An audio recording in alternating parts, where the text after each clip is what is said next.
নিমতলির পর চকবাজার, ভয়াবহ ট্র্যাজেডির পেছনে সচেতনতার অভাবকে দায়ী করছেন স্থানীয় বাসিন্দারা। অধিক মুনাফার লোভে যেসব ব্যবসায়ী আবাসিক এলাকায় রাসায়নিক মজুত করেছিলেন তাদের শাস্তির দাবিও জানিয়েছেন তারা। আর জনগণকে সচেতন করা না গেলে এমন ঘটনার পুনরাবৃত্তি হতে পারে বলেও আশঙ্কা জানিয়েছে ফায়ার সার্ভিস।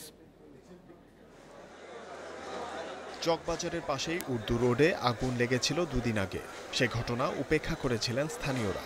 ভুলে গেছেন ৯ বছর আগের নিমতলি ট্র্যাজেডিও। তারই মূল্য দিতে হলো চকবাজারের মানুষকে।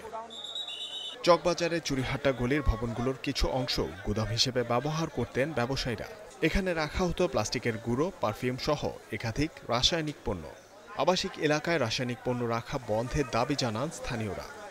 এখানের গোডাউনগুলো খুব কাছে, তাছাড়া চকবাজার, মৌলিবাজার, এখানকার ব্যবসায়ী সবগুলো আশেপাশে রাখে গোডাউন, এই জন্যই যাতে তাড়াতাড়ি যেতে পারে।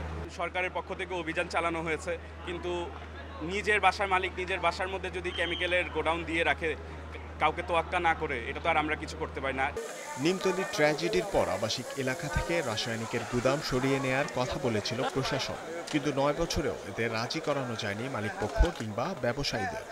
গাড়ি আসতে পারে না, যেখানে আপনি কেমিক্যালের বিজনেস, যেখানে আনপ্ল্যান্ড সব জায়গায়, তো এরকম অবস্থা বিদ্যমান থাকলে পরে ভবিষ্যতে আরও জীবন দিয়ে আমাদেরকে মূল্যায়ন করতে হবে।